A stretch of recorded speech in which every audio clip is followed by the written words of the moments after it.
graph the 4 points. So let's plot the 4 points.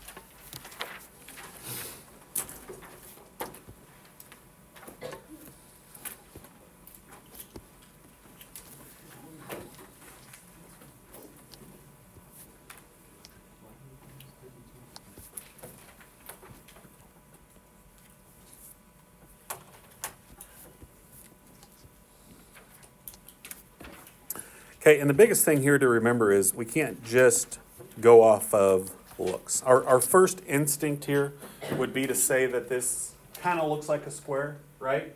But we don't know lengths of sides, we don't know angle measures, we don't really know any of that information. All we know is here's the 4 points, it makes a four-sided figure. We're trying to determine what type of four-sided figure we have. Okay, so another way you can do it, and I didn't show you this way on Friday, but I think in some cases this might be a little bit easier way of doing it, is we're going to determine if this is a rhombus. Okay, if this is a rhombus, that means the diagonals are perpendicular. Okay, so we're going to connect Q to S, we're going to connect P to R, and we're going to determine if those two are perpendicular.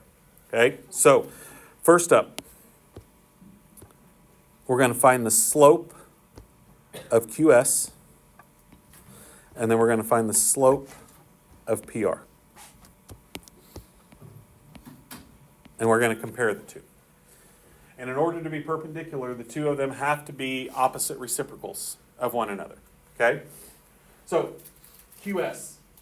It doesn't really matter which way you go. I'm going to go from S up to Q. So to go from S up to Q, we're going to do rise over run. So we're going to go 1, 2, 3, 4, 5, 6, 7. We're going to go over 1, 2, 3. So our slope would be 7 over 3.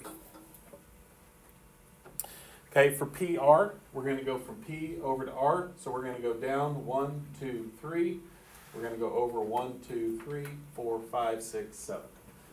So that would be negative 3, because we went down 3 over 7.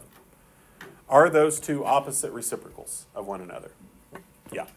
Okay, so we would say yes. So this is a rhombus. But that's not where we want to stop. The question is asking, is this a rectangle, a rhombus, or a square? And it could be all three. So here's what's going to happen. I'm going to next determine if this is a rectangle. If it's a rectangle, then it's a rhombus, it's a rectangle, and if it's both of those, then it's also a square. If it's not a rectangle, then it can't be a square. So the second thing we're going to determine is a rectangle. On a rectangle, the diagonals have to be congruent. So we're going to do the distance formula twice. We're going to do it for QS, and then we're going to do it for PR.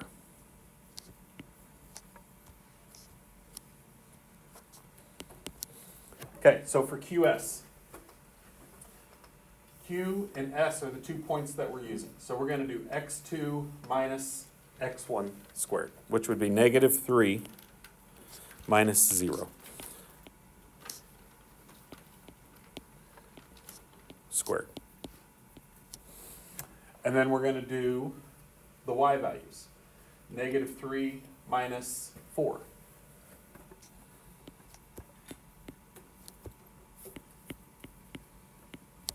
And here you got to be kind of careful. Watch your signs. Negative 3 minus 0 would be negative 3. Negative 3 squared would be positive 9. Negative 3 minus 4 would be negative 7. Negative 7 squared, a negative times a negative makes this a positive. So this becomes radical 58. And then I'm going to do PR. Okay, PR we're going to do the same way, but I'm going to use R and P. So we're going to do 2 minus negative 5, which is really 2 plus 5. we're going to do -1 minus 2.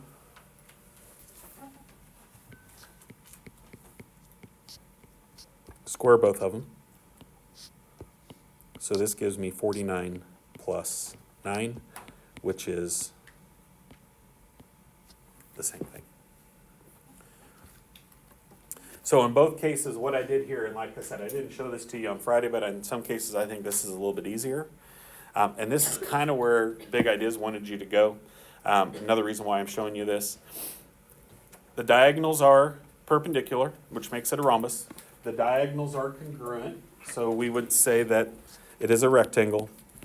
And so this figure here is all three. It's a rhombus, it's a rectangle, and it's a square. Because if it's both a rhombus and a rectangle, then it's a square. And that would be kind of the path that I would go when trying to decide. There's a lot of different ways to do it. That's why I showed you one way on Friday. This would be a little bit different way. And you can just use the diagonals together. Okay, questions on that one? I just wanted to show you that since I did not show that to you on Friday, since we had a little bit shorter time. All right, so I told you on Friday that we're going to, I know we have day 1 and day 2 here for 7-5. We're going to actually put it into one day. So we're going to have one day of 7-5. Tomorrow is review day. First test of the semester is on Thursday, okay? And that's kind of a big deal because remember, tests are the biggest chunk of your grade. And so how we do on our test on Thursday is going to have a really big impact on our grade. No matter how you did on the quiz or your homework or anything like that, you got to make sure we are ready for this test on Thursday. Okay, and this picture here, what we have here is a figure we haven't talked about yet. We know that these two sides are parallel. We got the arrows, okay? If this is 90, what would the measure of angle 2 have to be?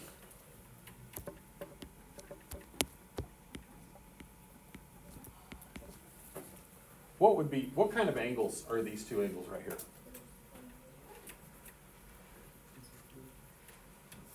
Okay, if I were to draw, this is where we've seen this before. If I was to draw two parallel lines, and then I draw a transversal, what do we call these two angles right here? Not corresponding, same side interior, okay?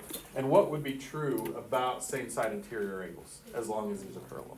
They make 180, okay? So if this one here is 90, angle 2 has to be 90, right? Those two have to add up to be 180, so this has to be 90. Same thing would be true about angle 1. If this is 60, I would just do 180 minus 60, and that would get me to angle 1 is 180 minus 60, which is 120.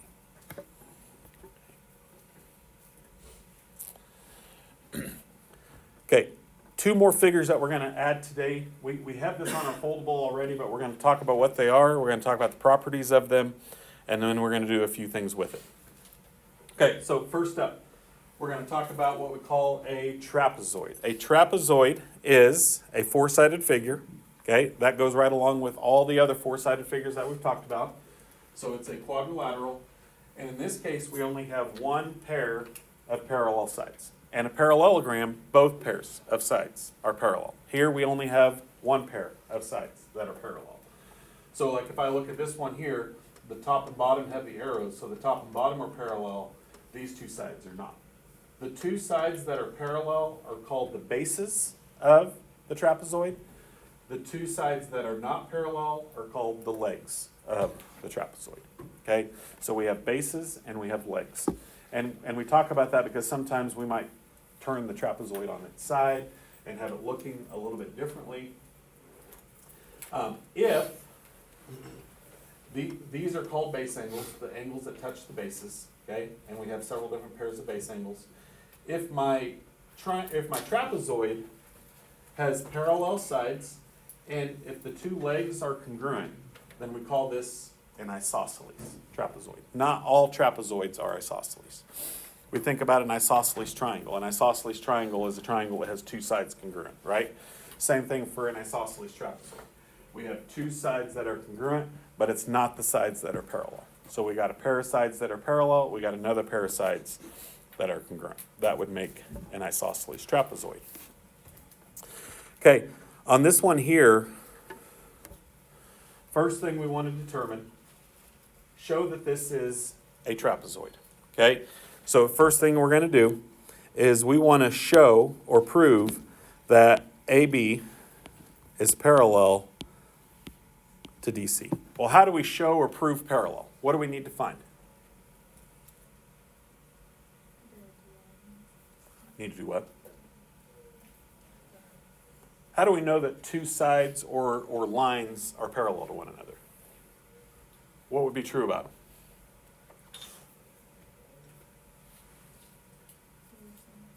What's the same?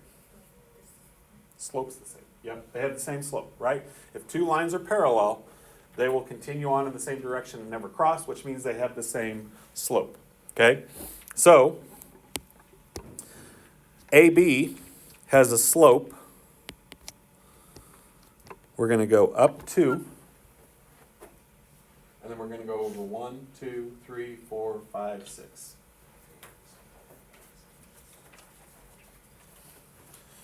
So we could say 2 over 6, which is really 1 over 3. Okay, for DC, we're going to go up 1 over 3.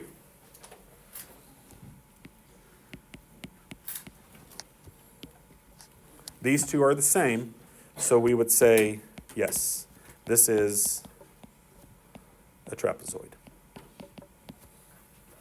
We have proven that those two are parallel. We could also prove that these two are not parallel, but we can tell that they're going opposite directions. So right now, I'm not even going to go that far. Okay, in order to determine if these are isosceles, then what we're going to do is we want to determine if this side is the same length as this side. Once again, that's going to be really difficult to do just by looking, right? We can't look at those two and say, yep, that's definitely the same length. So what we have to find here is we have to find the length of AD. We're going to do basically what we just did, and then we're going to find the length of BC. Okay, so we're going to go A to D. The distance formula is on the board, so if you don't know the distance formula, you probably should get it down, because we're going to continue using the distance formula a lot. So if I'm going to go from A to D, it doesn't really matter if I go A to D or D to A, same thing. So I'm going to go 1 minus -2, which is really 1 plus 2. Just make sure you go in the same order. So if I'm going from D to A, then I'm going to go -2 minus 2.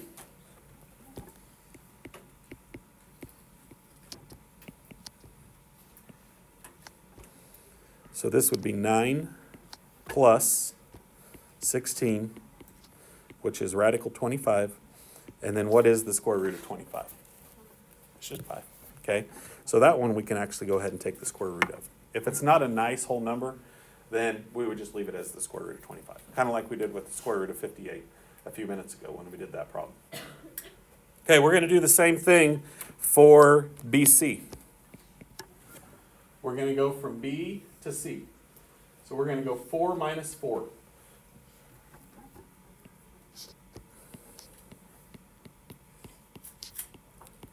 And square it. Then we're going to go -1 minus 4. And square it. 0 squared is still 0. -1 minus 4 is -5. When I square it, I get 25. So what we've now determined is they both have a length of 5. So I can say that this side and this side are the same length. And so we would say, yes, this is an isosceles trapezoid. If those two are not the same length, then we would say, no, it's not. Okay. So then it could just be just a regular trapezoid, not isosceles.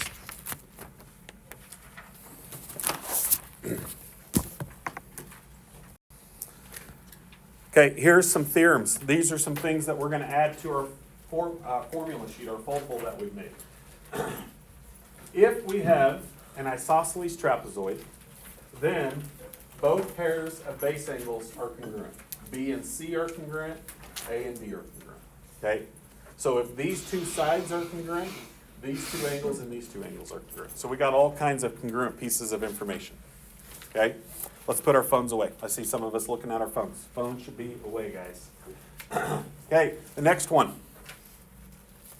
7.15. We have base angles converse. If I know the base angles are congruent, then I know these two sides are congruent. Then we have an isosceles trapezoid. So in this case, they don't tell me that we have an isosceles trapezoid, but we are proving that we have an isosceles trapezoid. So as long as I see these two pieces congruent and I see a pair of parallel sides, then I know this is isosceles. Okay?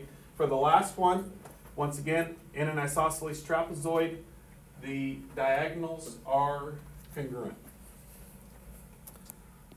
So in this case, AC and BD would be the same way. If I know that I have an isosceles trapezoid, then the two diagonals of that trapezoid would be congruent. Okay? Those are things we know as long as it's isosceles. That's the important thing. Not all trapezoids would that be the case. Okay? But as long as it's isosceles, it would be okay.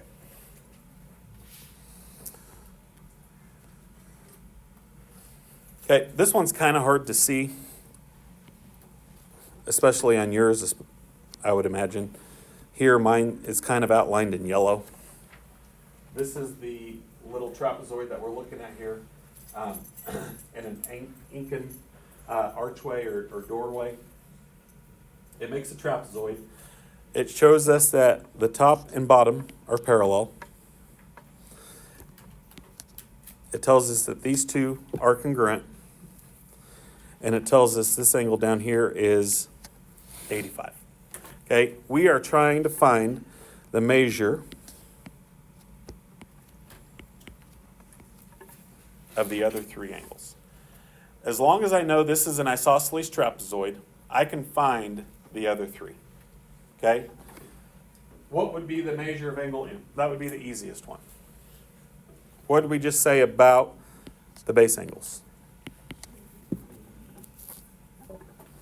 If this guy here is 85, what's the base angle on the same base going to be? 85. Those two have to be the same. So angle M is the easy one.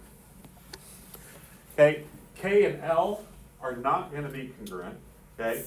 But here's my parallel line. So if you go back to what we did at the very beginning of the lesson, what would be true about these two angles right here, K and J? They make 180. They are consecutive interior angles. So angle K would be 180 minus 85, which would be 95.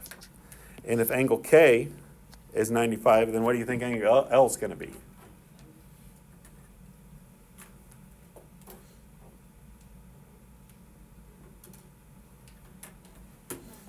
It's got to be 95, okay? Because those two have to be congruent. The top two angles will be congruent. The bottom two angles will be congruent because they touch the two bases, okay? So we only have two different measures. What do you think would happen if I added all four of these angles up? What am I going to get? You're going to get 360 because it's a four-sided figure. That has not changed, right? We're still dealing with the four-sided figure.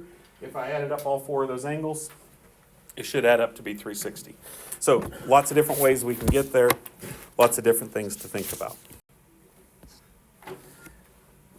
If the diagonals are congruent in a trapezoid, what kind of trapezoid do we have? An isosceles trapezoid. Okay. Okay, I know on Big Ideas and probably on the test on Thursday, you're going to have to do some explanation or proving as to why you think it is what it is. So in this case, is EG and FH equal? Are they the same length? So in this case here, okay, what do we know about the picture? If EG and FH are the diagonals. So if we know these two are congruent,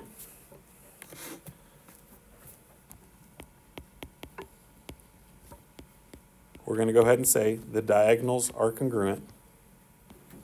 And I'm just going to use the symbol.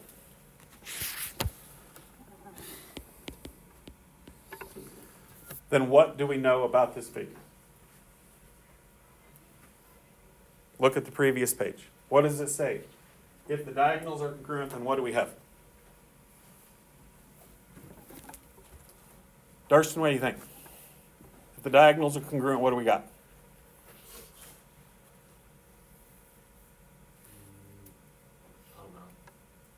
Okay, what's the previous page say?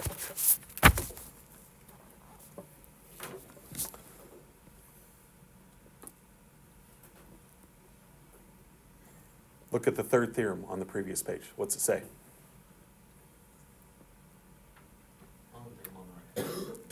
Okay, page 36.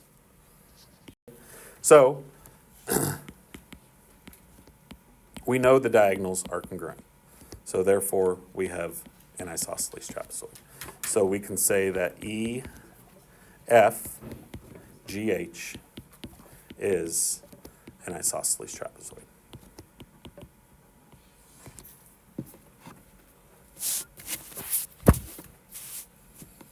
Okay, and there's only one pair of parallel sides too. That's how we know it's a trapezoid. Okay, on this one here, angle HEF. So I'm going to redraw this picture.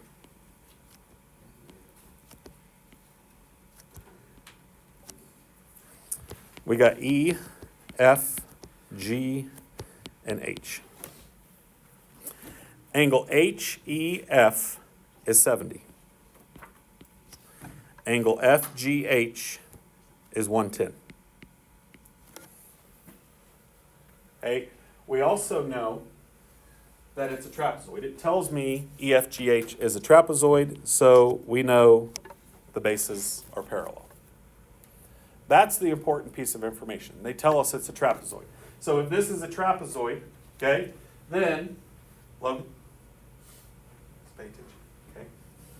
What is angle F going to be? Yeah. How come? Yeah. These are same side interior angles, right? So if that bottom one's 110, those two have to be 180. So this has got to be 70. And the base angles are congruent, right? But that's only true if it's isosceles. Okay? What about H and G? What's going to be true about those two? Okay, those would both be 110. Okay? So we know those right away. Okay? Now, we didn't know it was isosceles right away. So we couldn't say, oh, because it's isosceles, then we know this is true. So that's why we couldn't immediately say, if this is 70, this is 70. We had to use same side interior angles to get there. If they would tell me, that's why you have to read the problem carefully. If they tell me it's isosceles, then we can do any of those angles, right? But if they don't tell me that it's isosceles, then I have to use the same side interior angles to get there. Okay? That's where we got to be careful about what we're doing. Okay, this one here is what we call the trapezoid mid-segment theorem. Mid-segment is just like it sounds. We have a trapezoid, and we have this segment right in the middle of the trapezoid. We call it the mid-segment, okay? It is connecting the midpoints of the two sides. So this is a midpoint, this is a midpoint, so those are the midpoints of the two sides, okay? I connect those together, this is my segment. Now, there's going to be some information that we're going to talk about here that's going to be true about those two, okay? The trapezoid mid-segment theorem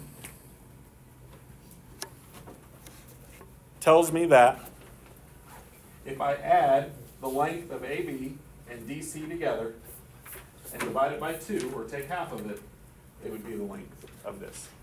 So really all we're doing is finding the average. Top plus bottom divided by 2, okay? And I'm even going to write that in here. Top plus bottom divided by 2. Now, it could be confusing sometimes because it may not always be the top and bottom, but for this particular picture, the top and bottom are going to be added together, and we're going to divide it by 2. We're essentially finding the average or the middle between those two, okay? What's the halfway point? So if I look at this one down here, the top is 12, the bottom is 28. So to find the length of MN, 12 plus 28 divided by 2. Here's where you got to be careful. You got to be careful about how you put this into your calculator. Some of you are going to put it into your calculator like this, and it kind of depends on the type of calculator you have. If you do this in some of your calculators is going to do it wrong, okay? So you got to be extremely, extremely careful here. Because what's your calculator going to do first here? It's going to do the division. Your calculator is smart enough to do order of operations, okay? So you have to be smarter than your calculator. You have to tell it exactly what you want it to do. So I have two options here. I can use parentheses if I want, or I can do the addition first, 12 plus 28, which is 40, and then take 40 divided by 2. Okay, I'm telling you right now, that is a problem that a lot of people miss because they type it into their calculator wrong. They might say, well, I know exactly what I'm doing. That's great. But if you type it into your calculator wrong, it's not your calculator's fault. It's the operator's fault. Okay? So you got to make sure that you do it the right way. And so this would be 20. Okay? This number has to be halfway between 12 and 28. Make sure it makes sense. As I look at 20, 20 is halfway between 12 and 28. That makes sense. If it's not, something's wrong, right? I got to figure out why. Okay, this one here is a little bit harder, okay? We're going to draw a picture out here. Trapezoid JKLM.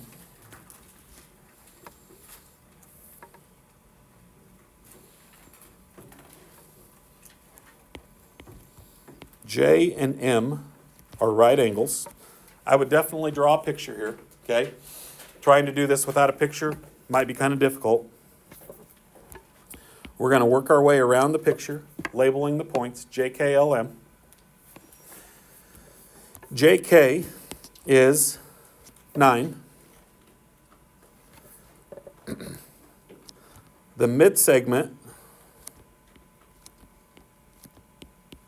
is 12. What is the length of ML? Find ML. Okay? Whatever it wants us to find, we put an X there. That's our unknown. Okay?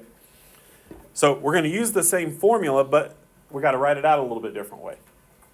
Top plus the bottom divided by 2 equals the mid-segment. Okay? Write the equation out. If you try to do this without writing the equation out, probably going to have less success. Okay? Write it out. Now, what would I do first to solve this one? Multiply by 2. When I do that over here, the 2's knock each other out. Leaves me 9 plus x. On the right-hand side, 12 times 2 is 24. Subtract 9 from both sides, we get 15. If you want to check yourself, is 12 halfway between 9 and 15? That's probably a good idea to do, right? Double check to make sure those are going to match up. Okay, example 4 is a little bit different, okay?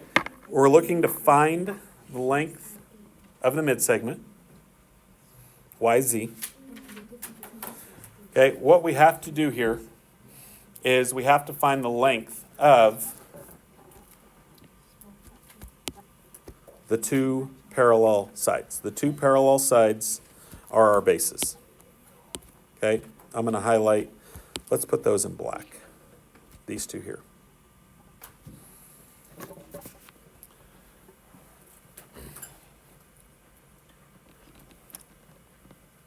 Okay, we can't necessarily do the distance between y and z because we don't really know where z is at. Z is not like at a nice ordered pair, right? If z was at a nice ordered pair, then I could just find the length of yz and life's good, right? Like we've done before. But here we're going to use the two bases to find the middle. So what we're going to do is we're going to find the length of SV.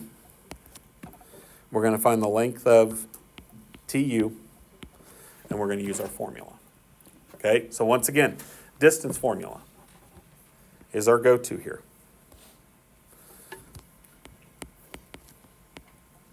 So let's start with SV. 2 minus 0.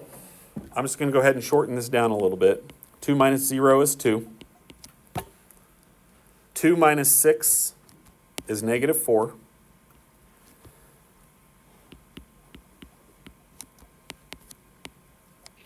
2 squared is 4. Negative 4 squared is 16. So this becomes radical 20.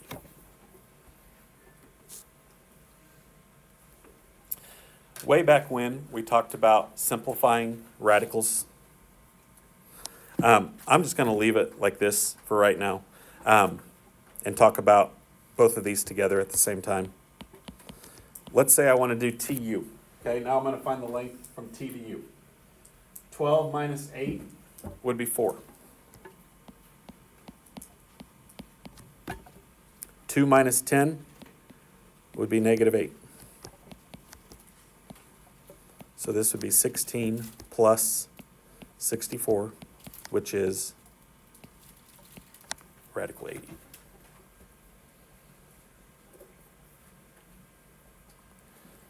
Okay, now here's the hard part, okay, is we can't simplify.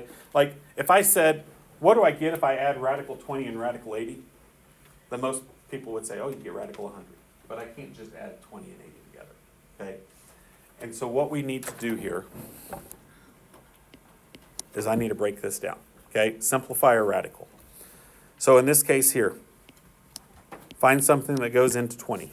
So I'm going to do 2 times 10. And then 10 is going to break up into 2 and 5.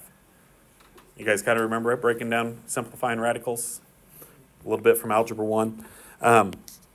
We're looking for pairs. And what we have a pair of here is a pair of 2's. Whatever I have a pair of comes outside. So this becomes 2 radical 5. It's not a nice perfect square, unfortunately, right? And we call that simplest radical form.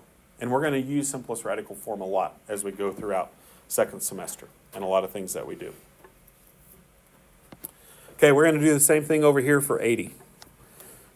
Find something that goes into 80. Try to keep it simple, right? 8 times 10 would probably be one that most of us think of. It can be anything that multiplies to get 80. You could do 2 and 40 or anything. I'm going to keep breaking this down until I have prime numbers.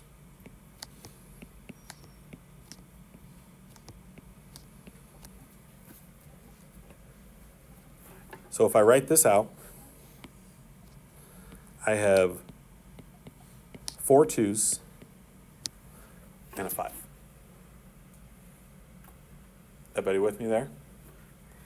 We're looking for pairs. On this one, we actually have 2 pairs of 2's. So I'm going to bring both of those out.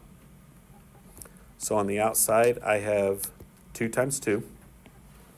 And on the inside, I still have 5. So this would become 4 radical 5. And you might say, well, why do we have to do all that? How does that help us? These are the 2 lengths of my bases, right? If I want to find the length of this middle guy right here, we're going to do 2 radical 5 plus 4 radical 5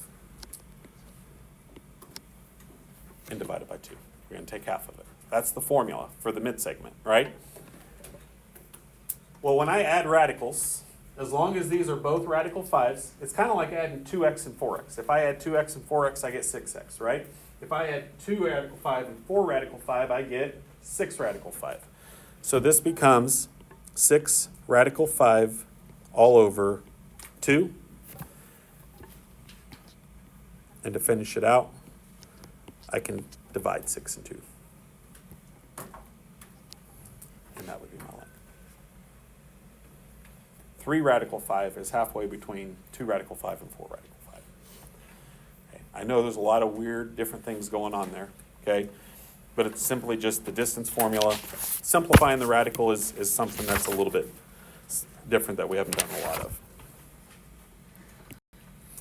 Okay. On the big ideas, Yeah. will it accept if you like calculate the radical and it gives you like that whole chain of decimals? Because I got the same thing when I did the radical 50 as when I did the 3 radical 5. I think, I don't, unless it says round to a decimal, then I think most of the time it wants your answer as a radical. Yeah, that would be the bad thing. Okay, let's go through some kite stuff real quick here. This won't take quite as long. A kite is still a 4-sided figure. But the one thing that's different about a kite, we don't have any parallel sides. Okay, so it has no parallel sides, and we have 2 pairs of adjacent sides congruent. Okay, so what makes a kite true is nothing's parallel. These 2 are congruent, these 2 are congruent, and that's it. Okay, so that's the difference here is we don't have any parallel sides. Parallelogram has 2 pairs. A trapezoid has 1 pair of parallel sides. A kite has none. Okay, so there are no parallel sides here.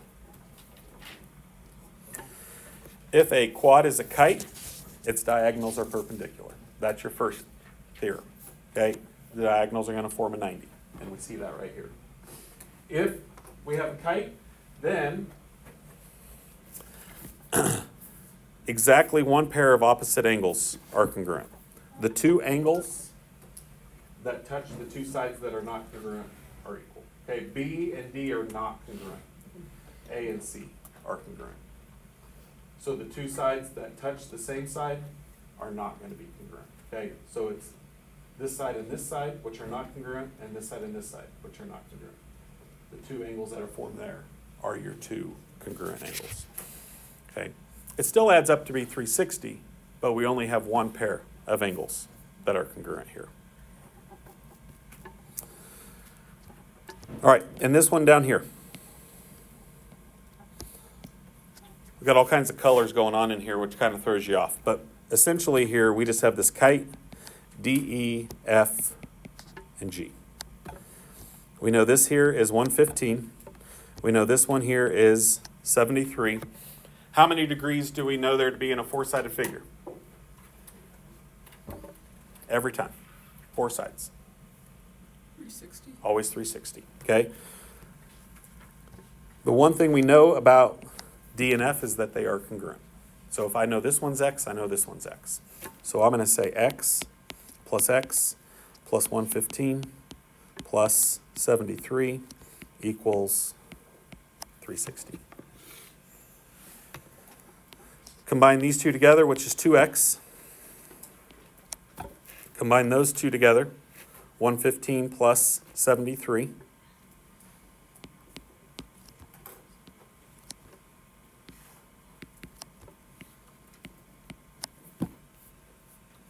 $360 minus 188.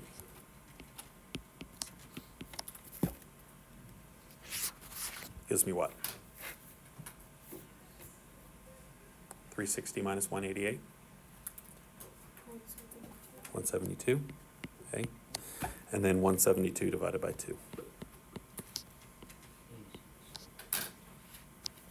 This is 86. And both of those 2 angles are the same. So they're both 86. Okay, I'm going to skip over this bottom one here because it's essentially the same problem. Okay, this right here is what we call the quadrilateral flowchart or the quadrilateral hierarchy. It basically tells us I can have a four-sided figure. Do I have two pairs of parallel sides? Do I have one pair of parallel sides? Do I have no pairs of parallel sides? So it tells me what direction to go. If my figure is a parallelogram, it could be a rectangle, a rhombus. If it's both, it's a square. If my figure is a trapezoid, is it an isosceles trapezoid? If it's a kite, it's just a kite. There's no special types of kites. Kite is just a kite. Okay. The most specific name for this figure. Okay. All we can say about this figure is that the diagonals bisect each other. And here's where all of those formulas and properties that we're going to put on our formula sheet are going to come into play. We're going to look and try to decide. We don't know anything about sides or angles or anything else. We don't know if sides are parallel. They kind of look like they are, but we can't assume that they are. All we know is that the diagonals bisect each other. And so if I look and see what figure has diagonals that bisect each other, it is simply just a parallelogram. And we don't even know what type of parallelogram, because we don't know anything about sides or angles or anything else. Okay, that's where your foldable is going to come into play. You're going to look through your foldable. You're going to see, okay, what figure has diagonals that bisect each other? Okay, on this one here, DEFG has at least one pair of parallel sides. Or sorry, one pair of opposite sides congruent. So if I have a parallelogram, both pairs of opposite sides are congruent. If a figure is a parallelogram, then it's also a rectangle, a rhombus, and a square. If I have a kite, are opposite sides congruent in a kite? Adjacent sides, but not opposite sides. Okay, so a kite is a no. A trapezoid, maybe, only if it's a isosceles trapezoid. Okay, because if it's isosceles, then the opposite sides would be congruent. So isosceles trapezoid is a yes. A regular trapezoid is a no. Okay, this one here, this one is a kite. I know we're getting low on time here. I'm just putting this up here so you guys have this. We don't have any opposite sides congruent, so this one has to be a kite. Consecutive sides are congruent. Okay, on this one here, we have one pair of opposite sides parallel. So this one's a trapezoid. Diagonals are congruent. If you added those diagonals together, you would find out the diagonals do not bisect each other, which means it's not a parallelogram. And then finally, this one down here, this is just a regular old quadrilateral. There's nothing special about it. There's no parallel markings. There's nothing about it that we know. Okay? All right.